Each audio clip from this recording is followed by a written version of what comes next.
Assalamualaikum warahmatullahi wabarakatuh.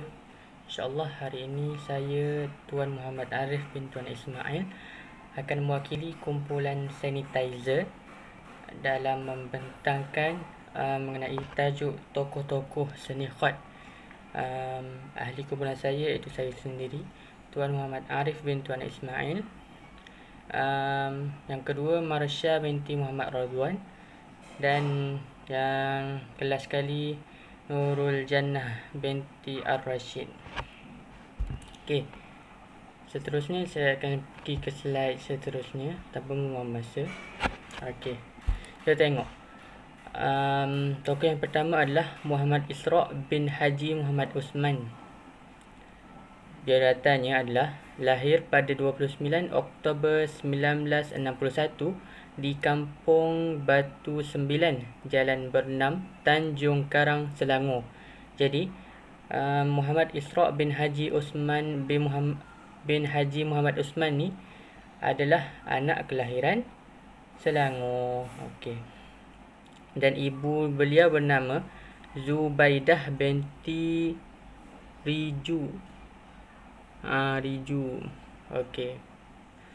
Dan bapanya bernama Muhammad Usman bin Abdul Rahman. Dan Muhammad Isra' ni merupakan anak keempat daripada 7 orang adik-beradik. Jadi dia anak keempat. Lepas tu bersekolah rendah di sekolah menengah. Kita tengok Sekolah Menengah Arab Kerajaan Tanjung Karang, Selangor bersama adik-beradik yang lain. Jadi mendapat pendidikan di Sekolah Menengah Arab Kerajaan di Tanjung Karang sendirilah. Ni sekolah rendah.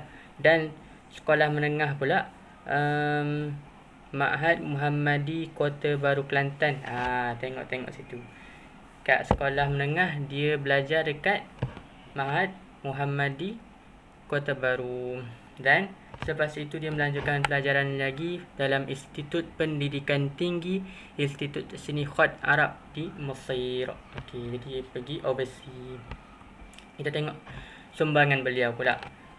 Sumbangan beliau antaranya adalah beliau ialah pernah memenangi pertandingan seni khat antarabangsa. Bukan kaleng-kaleng yang diadakan di Istanbul, Turki pada bahagian seni khat Khufi pada tahun 1997. Ketika itu beliau berumur 36 tahun. Jadi Muhammad Isra' ni membanggakan Malaysia sebab dia memenangi pertandingan khat antarabangsa dekat Turki. Yang kedua pula, selain bidang khat, beliau juga menceburkan diri dalam bidang ilmu Al-Quran, iaitu qiraat dan tarannum, dan kesusasteraan bahasa Arab. Jadi selain daripada bidang khat, dia juga ada menceburkan diri ataupun dia memfreekan diri dia untuk belajar ilmu yang lain seperti qiraat, tarannum, berkaitan dengan Al-Quran lah, dan kesusasteraan bahasa Arab. Dan yang ketiga pula, walaupun pekerjaan beliau sekarang tidak menjurus kepada bidang khat, tetapi kepakaran beliau dalam bidang khat masih diperlukan oleh masyarakat. Kita tengok. Walaupun pekerjaan beliau sekarang bukan menjurus kepada bidang khat, kita tengok. Walaupun dia bukan bekerja sebagai tukang buat khat, tukang kalau buat kerja-kerja apa, dia buat khat, lepas tu dia dapat duit, jadi bisnes dengan khat lah. Tetapi dia bukan bekerja dengan khat semata-mata, tetapi dia juga bekerja benda-benda lain lah, macam pengajar Al-Quran, pengajar tarannum dan kesusasteraan bahasa Arab. Tetapi kepakaran beliau dalam bidang khat ni masih diperlukan oleh masyarakat, seperti rujukan-rujukan masih diperlukan oleh masyarakat. Kita tengok tokoh yang kedua pula. Tokoh yang kedua pula adalah Raja Ali Haji. Raja Ali Haji. Ingat tu Dilahirkan dan dibesarkan di Pulau Penyengat, Riau. Riau ni kat mana? Kamu carilah sendiri ya. Okey. Seorang putera dari golongan bangsawan. Seorang putera dari golongan bangsawan ni pula, seorang putera adalah anak lelaki daripada golongan-golongan yang kaya lah. Lepas tu, pernah menjawat berbagai-bagai jawatan penting dalam kerajaan penting di Riau. Okey. Selain sebelum dia ni jadi tokoh kuat, dia juga pernah menjawat berbagai jawatan penting. Jadi dia pernah menggalas tugas untuk berkomunikasi ataupun menjadi pemimpin dalam masyarakat. Okey. Yang keempat pula, mempunyai pengetahuan yang luas mengenai Islam dan ilmu pentadbiran. Okey, seorang pemimpin haruslah mempunyai ilmu yang banyak. Sebab itulah Raja Ali Haji ni jadi pemimpin, dan dia juga mempunyai banyak ilmu pentadbiran. Sebab apa? Sebab ayah dia, keluarga dia semua pernah semua menggalakkan Raja Ali Hadi ni jadi pentadbir. Dan yang kelas sekali pula, merupakan guru agama dan mengajar bahasa Arab. Jadi selain Raja Ali Haji ni menjadi tokoh khat, dia juga menjadi guru agama. Guru agama ni macam ustaz-ustaz lah. Dia mengajar ilmu perkataan agama, sama ada daripada fiqh, tauhid dan akidah dan lain-lain lah. Dan dia juga mengajar bahasa Arab. Okey, bahasa Arab ni dia juga pernah belajar bahasa Arab lah. Sebab itulah dia boleh mengajar kepada orang lain. Okey, kita tengok sumbangan beliau dalam bidang khat pula. Okey.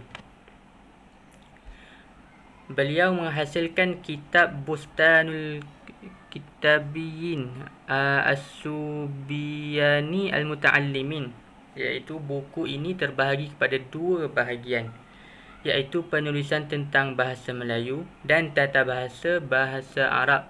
Secara umumnya, buku tersebut menerangkan tentang cara menulis huruf Arab dalam bahasa Melayu dengan beberapa penyesuaian istilah bahasa Arab. Jadi, kita tengok kebaikan kitab ni. Dia cakap buku ni ada dua bahagian kan. Secara umumnya buku tersebut menerangkan, okey, ni secara surface dia. Buku tersebut menerangkan tentang cara menulis huruf Arab dalam bahasa Melayu. Okey, huruf Arab dalam bahasa Melayu seperti ta bulat, seperti tu, dot. Okey, kita ambil satu contoh. Satu contohnya wudu. Wudu itu kata pinjaman bahasa Arab yang digunakan dalam bahasa Melayu. Kita tengok lagi.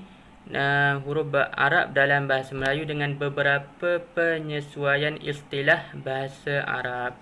Okey, kita tengok dengan beberapa penyesuaian istilah bahasa Arab. Jadi kitab ni amat-amat bermanfaat kepada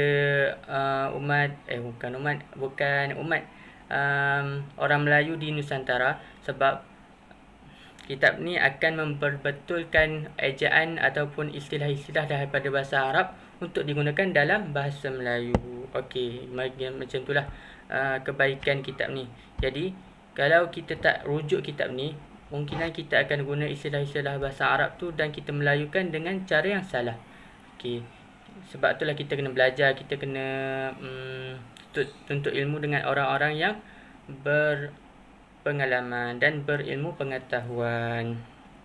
Okey, kita tengok kepada poin seterusnya pula. Beliau mengarang kitab pengetahuan bahasa yang merupakan ensiklopedia tentang pengetahuan umum dan pendapat tentang perkataan. Sebanyak 32 halaman mengandungi huraian tentang bahasa Arab yang diterapkan dalam bahasa Melayu. Okey, kita tengok. Beliau juga pernah mengarang kitab pengetahuan bahasa yang merupakan ensiklopedia tentang pengetahuan. Okey, kita tengok. Dia bukan mengarang buku, dia bukan mengarang jurnal, tetapi dia mengarang ensiklopedia. Okey, ensiklopedia ni mengikut yang saya tahulah. Ensiklopedia ni macam kalau nak buat tesis ke kajian-kajian yang tebal-tebal ni menggunakan ensiklopedia lah, sebab dia adalah rujukan yang pertama diambil untuk membuat sesuatu tesis. Okey. Jadi membuat ensiklopedia ni bukan memakan masa dalam seminggu, sebulan ataupun 6 bulan, tapi saya rasa dalam masa bertahun-tahun lamanya. Okey.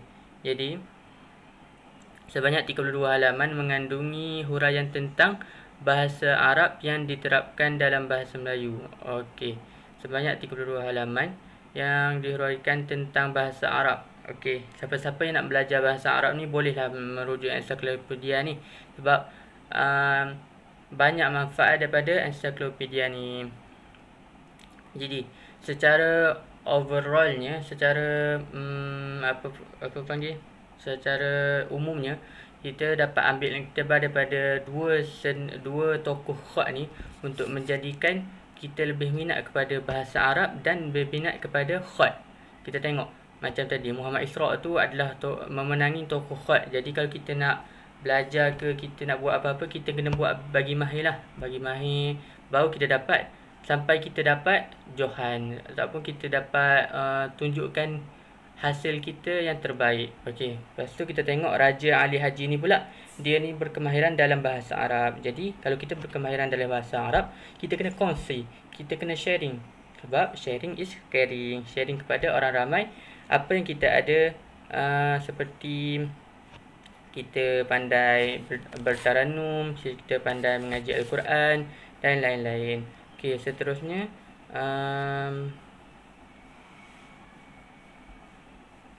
kita tengok. Okey, yang ini adalah rujukan kumpulan kami. Ni boleh baca sendirilah. Ni antara rujukan yang kami gunakan untuk mencari maklumat-maklumat tentang dua tokoh tersebut. Okey, sekian daripada saya. Terima kasih. Wallahu a'lam.